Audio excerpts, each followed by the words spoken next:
हमारा जो सत्यता का कॉन्सेप्ट है वो बहुत डिस्टॉर्टेड है ना। तो हम जैसे बाबा ने आज एग्ज़ाम्पल दिया कि कहते मैं सच्चा हूँ, मैं सच्चा हूँ, मैं सच्चा हूँ।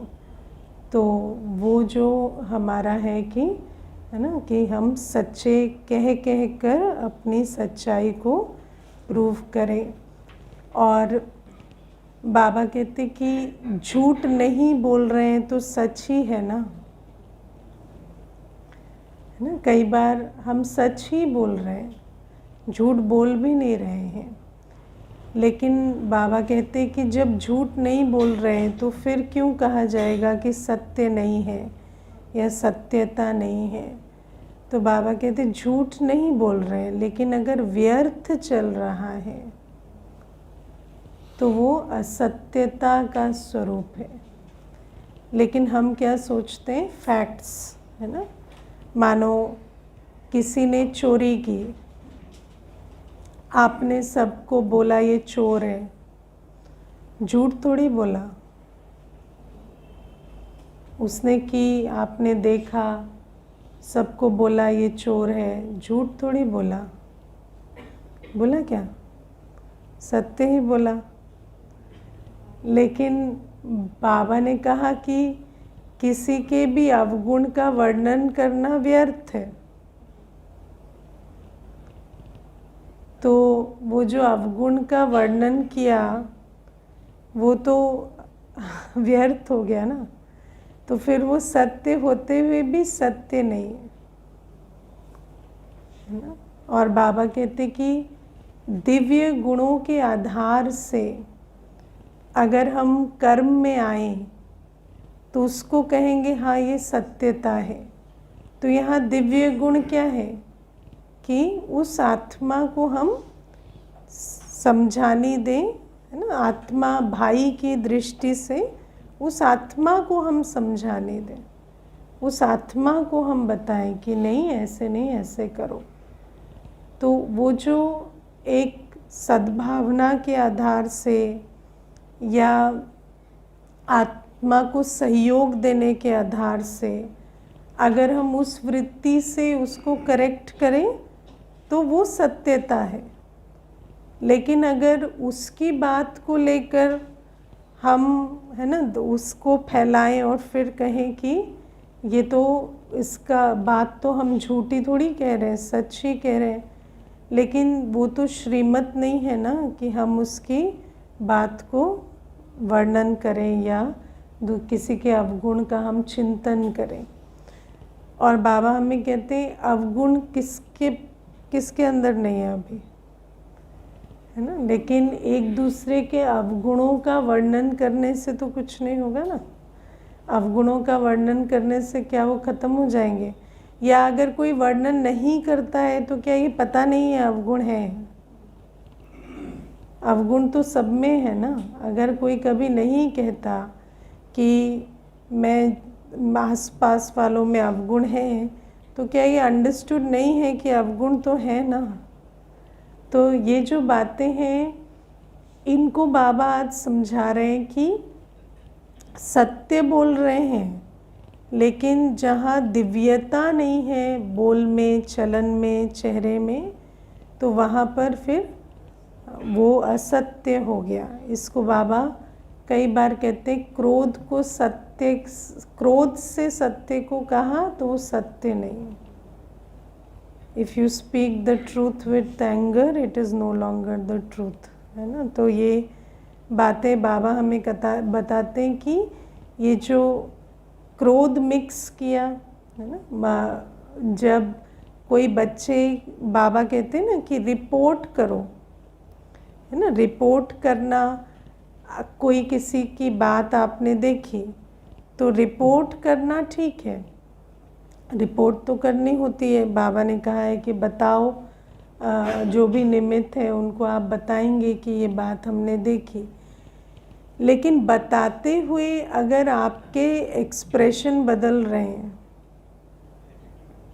आपको बाबा कहते थे ना कि गलती उसने की, चेहरा तुम्हारा क्यों बदल रहा है। है ना। तो बताते हुए ऐसे करते हैं अगर कर रहे हैं ना, तो इसका मतलब क्या है कि वो जो बता रहे हैं उसमें वृत्ति ठीक नहीं है।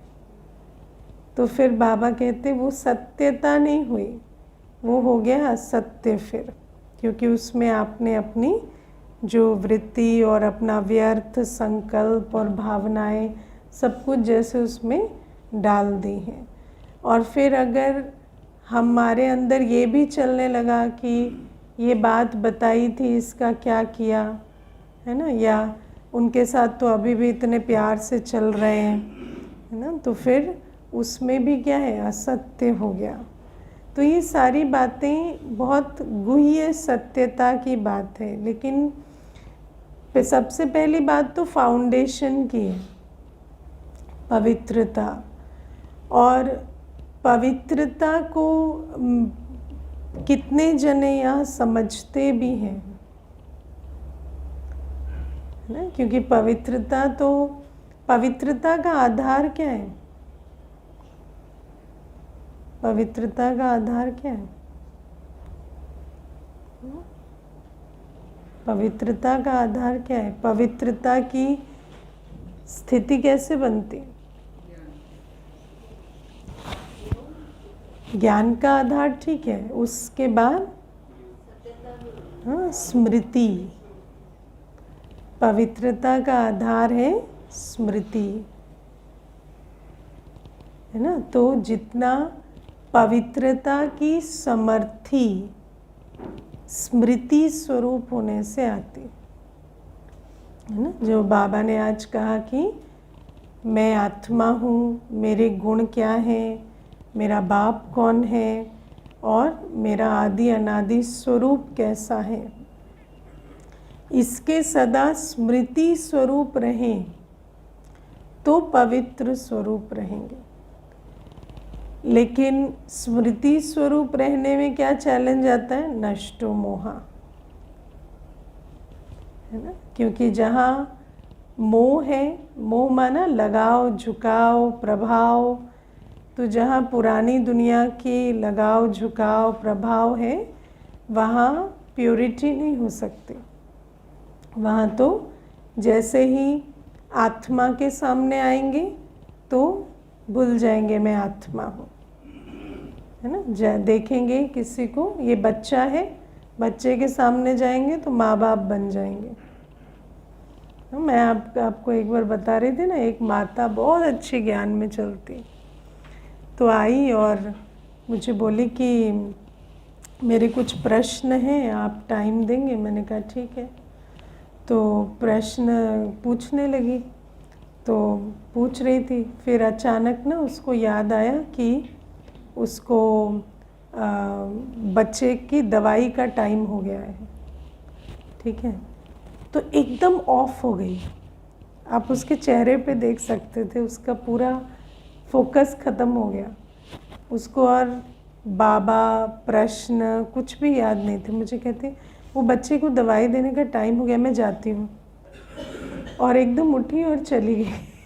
तो है ना, क्या है कि बच्चा याद आ गया तो और आत्मा, सेंटर, बाबा कुछ याद नहीं रहेगा, बस उस समय माँ बन जाएंगे, है ना। तो बाबा कहते कि मोह है, तो फिर जिसके साथ मोह है उस आत्मा की स्मृति भी आ गई तो वहाँ पर और आत्मा का ज्ञान, मैं, मेरा बाबा, ड्रामा आदि अनादि कुछ याद नहीं रहेगा, है ना। या वस्तु में मोह है, या किसी पद पोजीशन में मोह है, किसी प्राप्ति में मोह है, तो फिर वहाँ पर जैसे ही वो बात बुद्धि में आ जाएगी, या कई बार कहते हैं ना कि सोच रहे हैं अंदर कि शुभ भावना रखनी है, शांत रहना है, स्थिर रहना है, लेकिन अंदर से ना ऐसे दिल धड़क रही है ना, डर लग रहा है। क्यों? क्योंकि ये जो मोह है ये आपको पवित्र स्वरूप नहीं रहने देगा। जिसके साथ मोह है, अगर वहाँ कुछ ऊपर नीचे हो रहा है तो यहाँ पर आपकी स्थिति उससे न्यारी हो जाए, वो बहुत मुश्किल है। इसीलिए ये जो नष्टो मोहा स्मृति स्वरूप जितना, और ये तो पुरुषार्थ है ना, पवित्रता का ज्ञान से कोई पवित्र नहीं बनेंगे। ज्ञान आधार है, लेकिन उस ज्ञान के आधार से हमने कितनी धारणा कर कर और हमने वो अवस्था बनाई है कि हम नष्ट मोहा होकर सदा स्मृति स्वरूप रहें। देखो ये जो बाबा हमें, वैसे तो बाबा हमें जो भी श्रीमत देते हैं है ना, उसके पीछे ये भी बात है कि दुनिया में इम्प्योरिटी है या अशुद्धि है। लेकिन जैसे आप देखो कि बाबा की भोजन की श्रीमत है, तो ये तो बात और है कि वाइब्रेशन का असर और ये वो। लेकिन मुझे ऐसे भी लगता है कि एक एक श्रीमत में बहुत सारे फ़ायदे हैं। जैसे अभी भोजन की श्रीमत है, तो वो आपको क्या बनाती, वो भी आपको नष्टो मोहा बनाते है ना, क्योंकि आप हर चीज़ कॉन्शियसली कर रहे हैं। आप भोजन इस आधार से नहीं स्वीकार कर रहे कि उसका टेस्ट कैसा है या कितनी मजबूरी है या हमारी परिस्थिति क्या है, लेकिन इस आधार से स्वीकार कर रहे हैं कि मुझे क्या भोजन स्वीकार करना है। तो ये कॉन्शियस चॉइस जो है, ये बहुत चीज़ों से एक्टिवेट होती है। ये जो स्थूल धारणाएं हैं ना हमारी, ये स्थूल धारणाएं हमें स्वराज अधिकारी बनाती। ये स्थूल धारणाएं हमें कॉन्शियस चॉइस को एक्टिवेट कराती। ये जो हम दुनिया में चलते हैं, तो जैसे परिस्थिति के प्रमाण चलते हैं, परिस्थिति जैसी है वैसा, लेकिन बाबा कहते परिस्थिति जैसी है वैसा हमें नहीं खाना है, हमें जैसा बाबा ने श्रीमत दी है वैसा खाना है ना। तो बाबा कहते इस प्रकार से आप सोचो, पहले खाने में ये करेंगे, उठने में करेंगे, है ना। हमारा उठना इस बात पे डिपेंड नहीं करता कि ऑफिस है या छुट्टी है या है ना, बच्चे को स्कूल जाना है या नहीं जाना है या और कोई काम है। इस बात पे डिपेंड करता है कि मुझे बाबा ने जो श्रीमत दी उस प्रमाण मुझे उठना है। तो ये जो स्थूल धारणाएं हैं ना, इसीलिए इन स्थूल धारणाओं को पवित्रता के फाउंडेशन में गिना जाता है। क्योंकि अगर हम उठना बैठना खाना पीना यही अगर कॉन्शियसली नहीं कर पा रहे, चूज़ नहीं कर पा रहे, तो हम अपने संकल्प और भावनाएं कहाँ ये चूज़ करेंगे ना। तो इसीलिए बाबा कहते पहले स्थूल इंद्रियों को तो साधें। स्थूल इंद्रियों को जब साधते हैं तो फिर सूक्ष्म इंद्रियों की भी बारी आती है ना। फिर बात करेंगे कि हाँ ये सोचना है या ये नहीं सोचना है।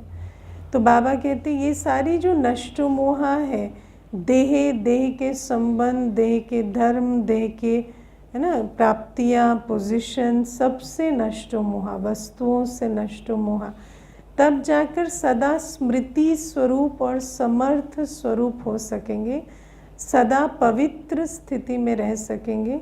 और पवित्रता माना वो इमर्ज हो। पवित्रता मेरी ओरिजिनल क्वालिटी है, हमें कोई पवित्र बनना नहीं है, लेकिन वो जो पवित्रता की शक्ति जो मर्ज हो गई है वो इमर्ज हो जाए। मेरे अंदर जो आदि अनादि स्वरूप की पवित्रता है, तो पवित्र आत्मा हूँ ना, आत्मा का स्वरूप ही पवित्र है, लेकिन वो जो पवित्रता मर्ज हो गई है इतने समय के देहभान से, उसको इमर्ज करने के लिए हमें बहुत स्वदर्शन चक्र फिराना पड़े और श्रीमत पर चलना पड़े। जब ऐसा करते हैं तो फिर धीरे धीरे वो समर्थी आती है प्योरिटी की। और आप विचार करो, एक थोड़ी देर के लिए आज बाबा ने ड्रिल भी करा रहे थे, तो आप अपने पवित्र स्वरूप में स्थित हो जाओ। पवित्र स्वरूप माना संपूर्ण स्मृति स्वरूप की मैं पवित्र आत्मा हूँ। मैं आत्मा अपने ओरिजिनल गुणों की स्मृति स्वरूप हूँ, बाप की स्मृति स्वरूप हूँ, और अपने आदि अनादि स्वरूप के में जो हमारी प्योरिटी की शक्ति है वो अभी मेरे अंदर इमर्ज रूप में है। उस स्थिति में जब आप बैठते हैं तो उस स्थिति से जो नज़र आता है वो बहुत डिफरेंट है ना। जैसे आप पहाड़ पे बैठ जाए तो जो आपको व्यू नज़र आएगा वो अलग होगा ना। ऐसे ही जब आप प्योरिटी में हैं तो आपका ट्रूथ बहुत अलग है। पवित्रता से आप सत्यता में जाते, दी ट्रूथ में। आप दी ट्रूथ और माई ट्रूथ समझते? My truth is body conscious. जब हम हद में हैं तो मैं बॉडी कॉन्शियसनेस में मेरा सत्य, उसने और उस सत्य में झूठ होता है, माने मैं सत्य वो झूठ, ये सत्य वो झूठ। लेकिन जब आप दी ट्रूथ की स्टेट में हैं तो वहाँ झूठ कुछ नहीं होता, वहाँ सब कुछ सत्य होता है। वहाँ से जब आप देखते हैं तो आप कभी ऐसे नहीं कहेंगे ये झूठ बोल रहा है, ये ऐसे कर रहा है, नहीं, वो तो ड्रामा दिखाई देगा ना। वहाँ से क्या नज़र आएगा कि ड्रामा है, हर आत्मा अपना पार्ट बजा रही है, ये इसका संस्कार है ना, या ये जो बात है ये तो ड्रामा में नूंद है, कल्प कल्प होती है, या मैं आत्मा जो हूँ मुझे कोई किसी बात से प्रॉब्लम नहीं है, मेरा क्या जा रहा है है ना, जो भी है सो है। किसी ने आपके प्रति भी कुछ कर दिया तो भी क्या जाता है, हमें किसी चीज़ से कोई प्रॉब्लम नहीं, मैं आत्मा अपने शांत स्वरूप स्नेह स्वरूप में स्थित हूँ। तो जब आप उस प्योरिटी की स्टेट में है ना तो एक्चुअली सत्यता में, और जब हम बॉडी कॉन्शियस में आकर सत्य कहते हैं तो सत्य झूठ मेरा तेरा उसके चक्कर में पड़ जाते हैं, जो कि सत्य नहीं है ना। जैसे आप अगर ऊपर से देखें तो कलयुग जितना सत्य है उतना ही सतयुग सत्य है ना। लेकिन अगर आप नीचे से देखें तो लगेगा अभी तो कलयुग ही है ना, सतयुग किसने देखा है? तो दूसरा भी कहेगा बात तो ठीक है, सतयुग किसने देखा है, अभी तो कलयुग ही चल रहा है। लेकिन जब आप ऊपर से देखते हैं तो आपको पता चलता है कि जैसे अभी कलयुग है अगले मोमेंट सतयुग होगा। तो आप वो दोनों ही बातें उतनी ही फलक से कहते है ना। जैसे दुनिया में कहते हैं ना ये रियलिटी है, नहीं, रियलिटी तो सब कुछ है सतयुग इज ऑल्सो रियलिटी। तो जब आप प्योरिटी में स्थित हैं तो वो प्योरिटी की अवस्था से आपका सत्य बहुत डिफरेंट होता है। और जब आपकी दृष्टि अलग होगी तभी तो आपकी वृत्ति और कर्म अलग होंगे ना। तो ये जो दिव्यता की सब्जेक्ट है कि हर चीज़ में हर बात देखते हुए सुनते हुए आप दिव्यता की चेहरे और चलन में चल सके, वो इस स्थिति से पॉसिबल होगा कि कोई भी चीज़ आप देख रहे हैं और आप उसको बेहतर बनाने की भी कोशिश कर रहे हैं, आपका पुरुषार्थ भी है, लेकिन आप दिव्यता से कर रहे हैं। आप कोई भी अवगुण के आधार से नहीं कर रहे, आप उसमें कोई क्रोध नहीं कर रहे, कोई हड़बड़ा नहीं रहे, कोई निंदा स्तुति में नहीं आ रहे, कोई आप ऐसे काम नहीं कर रहे, क्योंकि आप उस सत्यता में हैं जो आपको आपकी दिव्यता को इमर्ज करती है। बात समझ में आ रही है ना। लेकिन ये अवस्था बनानी पड़ेगी, पहले तो इसको समझना पड़ता है इस पूरे प्रोसेस को, फिर अवस्था बनानी होगी। क्योंकि जितना हम देखो, कई बार क्या होता है, अभी जैसे प्योरिटी की बात है, स्मृति स्वरूप होने की बात है, तो कई बार योग में भी बैठते हैं तो हम सोचते हैं एक सितारा ऊपर जा रहा है ना, और मैं यहाँ से देख रही हूँ, है ना। हम ऊपर नहीं जा रहे हैं, हम शरीर को नहीं छोड़ रहे है ना। सितारा ऊपर गया, सितारा नाचा कूदा बैठा, जो भी किया सितारे ने, हम तो यहाँ बैठे हैं, और हम जैसे फिल्म बाहर देखते हैं, ऐसे हम एक मेंटल फिल्म बना रहे हैं और हम उसे यहाँ से देख रहे हैं, लेकिन हम तो कहीं नहीं जा रहे। तो आप जैसे एक पिक्चर देख के उठे तो आप वहीं के वहीं हैं, वैसे ही पूरा योग कर लिया पर आपकी रियलिटी वहीं की वहीं है। ये योग की सबसे बड़ी प्रॉब्लम है। ये जो कहते हैं ना, कई बार पूछते हैं कि हम योग ठीक कर रहे हैं या गलत कर रहे हैं, तो मुझे ऐसा लगता है, देखो वैसे भी ना ज्ञान में सबसे बड़ी प्रॉब्लम क्या है, जो आपको समझ में आता है आप वही समझा सकते हैं ना, तो आप अपनी प्रॉब्लम समझा सकते हैं। तो ये शुरू में मैंने देखा ये सबसे बड़ी प्रॉब्लम होती है कि अब आप यहाँ बैठे और आप देख रहे हैं देवता ऐसे हैं, सतयुग ऐसा है, लेकिन आप जाकर देवताई अनुभव नहीं कर रहे। मैं आत्मा उस सतयुग का अनुभव करूं, वो हम बुद्धि से नहीं कर रहे। कौन कौन करते हैं? मैं हाँ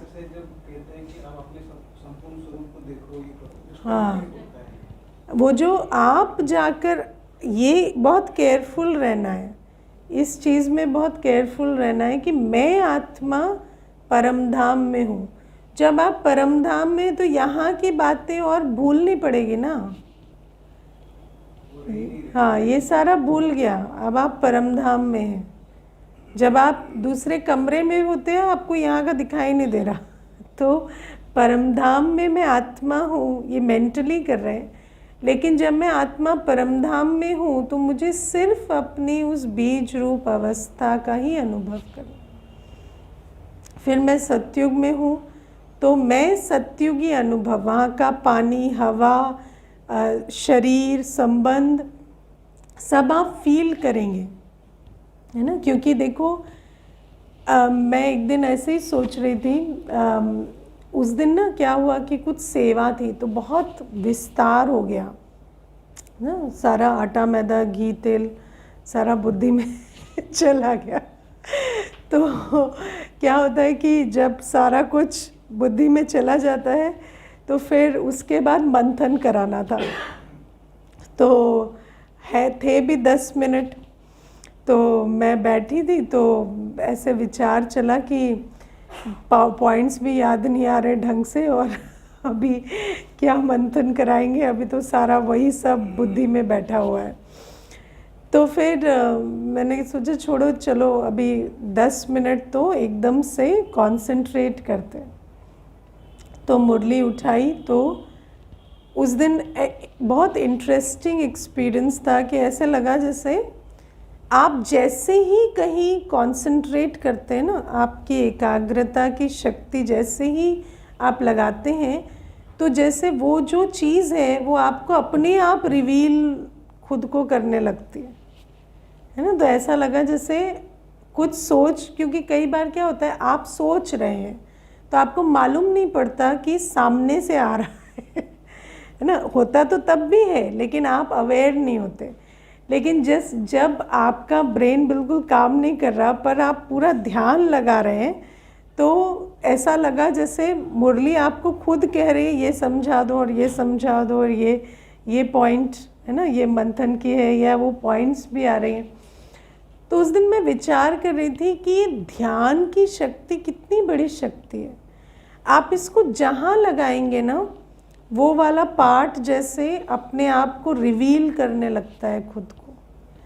तो बाबा भी जो हमें कहते हैं ना कि तुम स्वदर्शन चक्र फिराओ, तो स्वदर्शन चक्र फिराना माना आप अपना टाइम थॉट अटेंशन दो उस तरफ।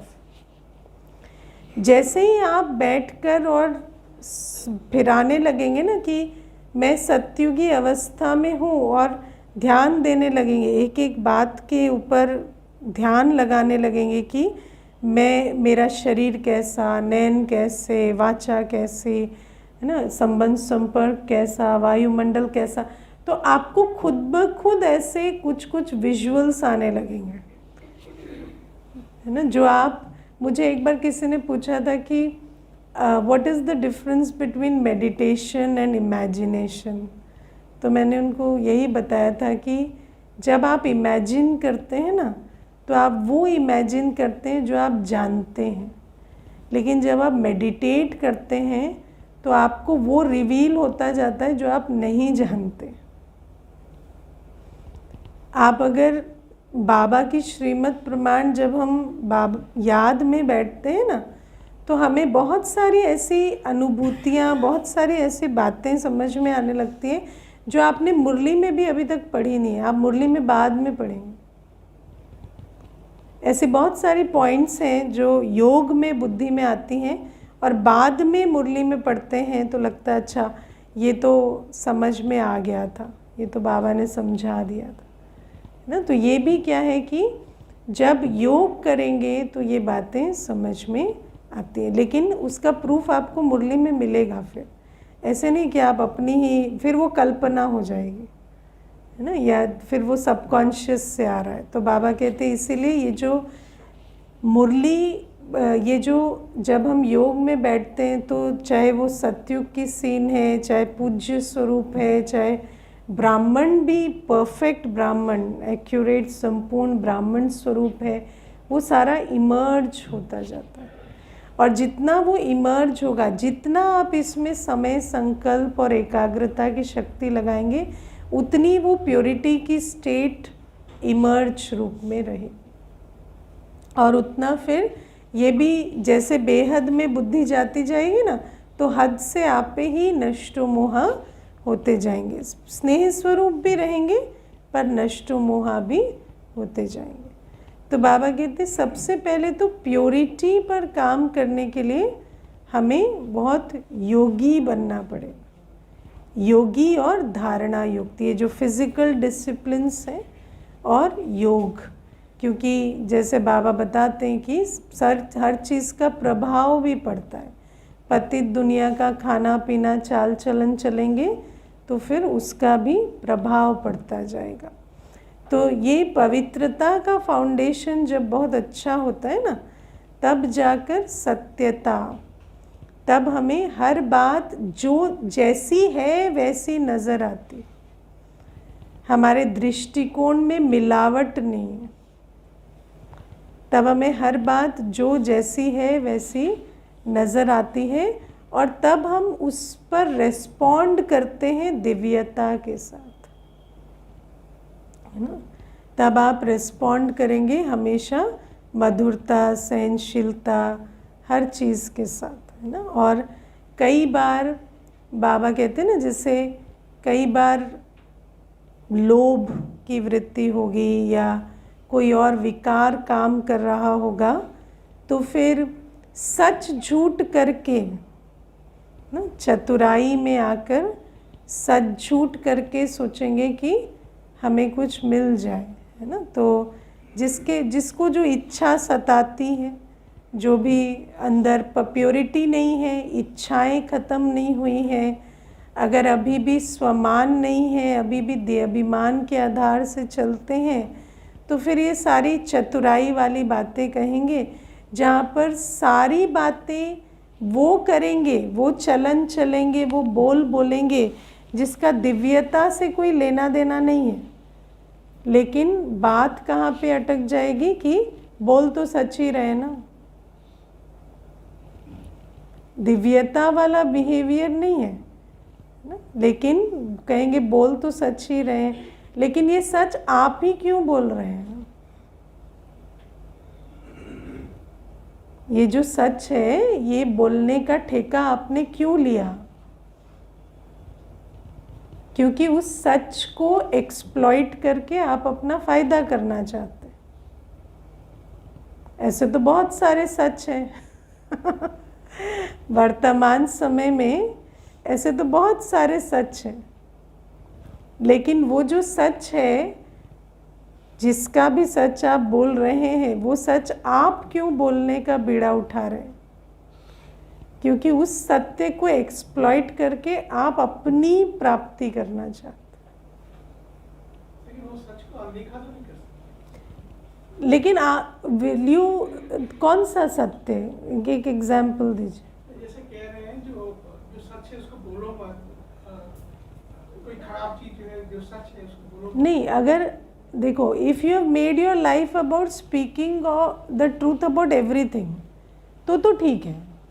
जैसे लोग एक्टिविज्म कर रहे हैं तो ठीक है, वो अलग बात है, लेकिन ऐसा नहीं होता। हम अपनी कन्वीनियंस का सत्य बताते हैं।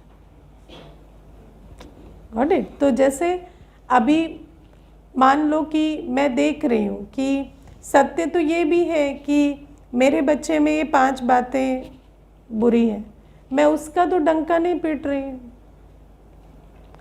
है ना, लेकिन मैं जो उसके कंपटीशन में क्लास में फर्स्ट आया है मैं उसका डंका पीट रही हूँ, क्योंकि मुझे, मेरा पर्पस क्या है? उसकी इमेज खराब करना। तो ये जो सत्य है ना, ये सत्य आज इसलिए यूज हो रहा है। हाँ, तो वो but there is no truth without manipulation. आजकल अगर आप हद में जाए ना, तो हद में विदाउट मैनिपुलेशन कोई ट्रूथ नहीं है, वो चालाकी चतुराई ही है। आप सत्य ये जैसे मान लीजिए कि जैसे मैंने कभी एक बात हो रही थी तो मैंने किसी को कहा कि वैसे तो अगर आप इनके बारे में ऐसे कह रहे हैं तो इसकी भी बात है और उसकी भी बात है और सबकी वही बात है, तो फिर वो बात क्यों नहीं कही जा रही? तो फिर वो कहते हैं कि नहीं, वो इनकी उनसे बन नहीं रही है, तो वो उस बात को अभी उछालेंगे। तो बात की नहीं है ना, बात तो बन नहीं रही है, इसकी है। तो आपकी नहीं बन रही है तो आप उसके सत्य को उछालेंगे, है ना। तो ये जो चीज़ है, तो ये जो सत्य के नाम पर आप सारा जो दिव्य गुण के विपरीत काम है वो सारा करेंगे, लेकिन कहेंगे क्या? झूठ थोड़ी बोल रहे हैं, है ना, कुछ ऐसा थोड़ी कर रहे हैं जो झूठ हो। तो ये जो बाबा इसी के बारे में हमें केयरफुल बना रहे हैं आज, कि ये जो चीज़ हम करते हैं ना कि अपने फ़ायदे के लिए हम, और फिर कहेंगे देखो अब सभी ऐसा ही करते हैं। बाबा ने आज एग्जाम्पल दिया ना कि उसको सेंटर मिल गया ऐसे ही कर करके, है ना, वो भी तो उसके नाम पे कह के उसने सेंटर ले लिया, उसने पोजीशन ले ली, उसने ऐसा, है ना, वो उस स्टेज पे उनको प्रोग्राम देते हैं और ऐसा करते हैं। तो बाबा कहते भले ही कोई करता हो, आप नहीं करो क्योंकि आपका लेना देना आत्माओं से है या आपका लेना देना बाप से। ऐसे तो कई बार हार महसूस हो जाती है ना, तो इसीलिए तो बाबा कहते हैं सहन करना पड़ता है, सहन करना पड़ता है। हाँ हाँ, वो सहन करना है, क्योंकि अगर आप इन चक्करों में पड़ेंगे ना, देखो जब बाबा कहते हैं ना, मानो कोई आपके प्रति भी कोई कार्य करे तो टेम्पटेशन क्या होती है? टेम्पटेशन तो यही होती है ना, कोई मेरी 5 बुराई कर रहा है मैं भी कर दूं।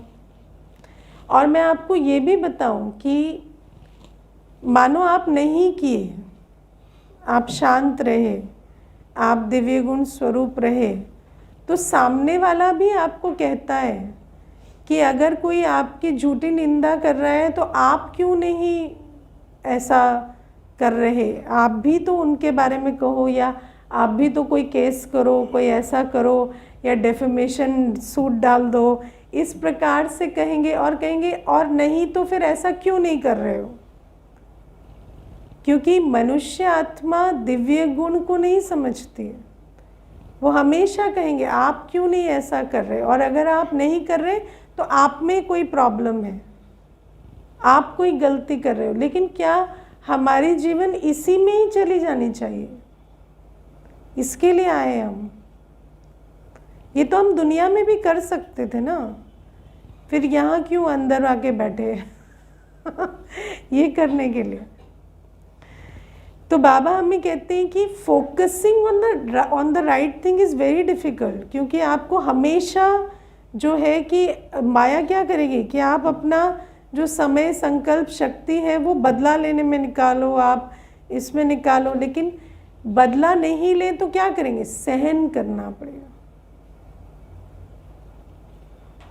बदला, अगर बदला लेने की नौबत आ जाती है या अपने अंदर आता है कि मेरे साथ किया तो मुझे भी करना पड़ेगा, लेकिन अगर उस अर्ज को आपको विन करना है तो आपको बहुत सहन करना पड़ेगा।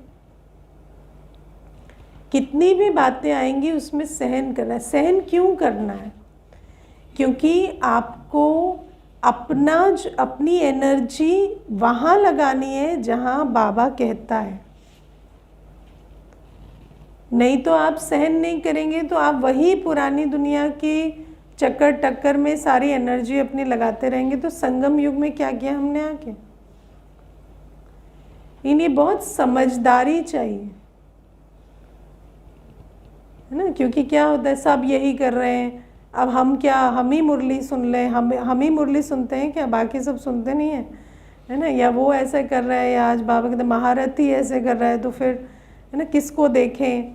नहीं, तो मुरली तो सबके लिए चल रही है ना, आप सुन रहे हो ना, आपको बाबा सुना रहा है ना, आप उस पे चलो।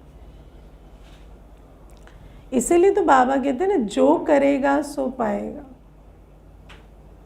आप कब आए, कितने वर्ष रहे, फर्क नहीं पड़ता, आपने क्या किया फर्क पड़ता है, क्या किया वो फर्क पड़ता है। तो ये जो बाबा कहते हैं कि सत्यता के नाम पर हम झूठ थोड़ी बोल रहे हैं, हम झूठ थोड़ी बोल रहे हैं करके अपने सारे अवगुणों का बूफे नहीं लगा देना है। नहीं, जितने सारे अपने अंदर क्रिटिसिज्म, कंप्लेंट और जितनी कड़वाहट, जलाहट जितनी है ना, उसका सारा बूफे लगा देते हैं। ये हम सच बोल रहे हैं, सच बोल रहे हैं ऐसे करके, इतना तो करना ही पड़ता है, इतना तो करना। और सबसे बड़ा शब्द क्या कहते हैं? डिप्लोमेसी। ये डिप्लोमेसी शब्द मैंने कितनी बार सुना है ना। मुझे मेरे ख्याल से आज तक 18-20 आत्माओं ने तो बोला होगा थोड़ी डिप्लोमेसी सीख लो। डिप्लोमेसी तो थोड़ी सीखनी ही पड़ती है। तो हमने कहा वो जो आता नहीं वो सीख कैसे ले? वो नहीं आता है ना, तो नहीं आता तो सीख तो नहीं सकते ना अभी। तो ये जो डिप्लोमेसी करके है ना, मैनिपुलेशन तो गलत साउंड करता है ना, डिप्लोमेसी अच्छा साउंड करता है। तो डिप्लोमेसी कह कर आपको कहेंगे कि आप भी थोड़ा सा तो सच झूठ करके चलाओ, लेकिन बाबा कहते नहीं, आप प्योरिटी से आप वहाँ बैठ के देखो जहाँ से आपको एक्चुअल ट्रूथ नज़र आता है। और अगर आप एक्चुअल ट्रूथ देखेंगे ना तो आपको हमेशा अंत दिखाई देगा। अगर आप जैसे आप होलिस्टिक व्यू में देखेंगे ना तो आपको अंत दिखाई देता है कि अंत में कुछ भी नहीं है, सिर्फ जो आपने किया, जो आपने संस्कार बनाए, जो आपने कर्म बनाए, सिर्फ वही है। तो इसीलिए उसमें आपको जो अर्जेस है ना वो ख़त्म हो जाएंगी, ये जो गलत करने की और बाकी चीज़ें करने की, वो अर्ज ख़त्म हो जाती है उसमें। तो बाबा कहते हैं इसीलिए वो सत्यता की शक्ति रखेंगे तो दिव्यता जो है वो हमेशा संकल्प में, बोल में, कर्म में, है ना। नहीं तो संकल्प में भी कई बार क्या होता, बोल और कर्म में तो नहीं ला रहे, लेकिन संकल्प में कोई दिव्यता नहीं। मुझे एक बार एक माता ने कहा कि मैं सोचती हूँ मेरी सास मर जाए, है ना। तो मैंने कहा क्या? तो कहती है हाँ मैं सोचती हूँ दीदी, मैं आपको बता रही हूँ, मैं सोचती हूँ। तो मैंने कहा ऐसे तो ये क्या है कि क्या दिव्यता है? लेकिन अगर, और उसने आधे घंटे समझाया क्यों उसका मरना सृष्टि के लिए बहुत ज़रूरी है। है ना। फिर बोलते मेरी तो मेरे साथ तो ऐसे करती है, अपने बेटे के साथ भी पार्शलिटी करती है, अपनी बेटी के साथ भी ऐसे करती है। मतलब दीदी बहू के साथ करे भी तो ठीक है, बेटी के साथ भी करती है वो, ये भी। मैंने कहा जो भी हो जो भी हो, आप अपने आप को थोड़ा ठीक करो। तो ये जो दिव्यता है ना, ये ख़त्म हो जाती। और बोल में आज देखो, कहती मैंने पहली बार मुंह से बोला है, इन सालों से मेरे संकल्पों में चलता है। तो आप सोचो संकल्पों की दिव्यता भी कितनी इम्पोर्टेंट है। किसी के प्रति उसका अहित हो जाए, किसी के प्रति ऐसा हो जाए, ये बातें भी क्यों आती हैं? वही है ना, जो पवित्रता की कमी से, प्योरिटी नहीं है, अपने आप को साफ नहीं कर रहे हैं, तो पवित्रता नहीं है, तो वो जर्म सारे पैदा होते हैं, बढ़ते हैं। और उस कारण से फिर संकल्प में, बोल में, व्यवहार में, संबंध संपर्क में भी इतना इनह्यूमनली एक आत्मा के साथ व्यवहार कर लेते हैं। किसी को खाने नहीं देना, खाना रोक देना, किसी को सुविधाएं ना देना, बेसिक फैसिलिटीज़ ना देना, ये सारी चीज़ें भी करते हैं ना। तो ये सब क्या है? ये सब तो ये कोई दिव्य व्यवहार तो नहीं है ना।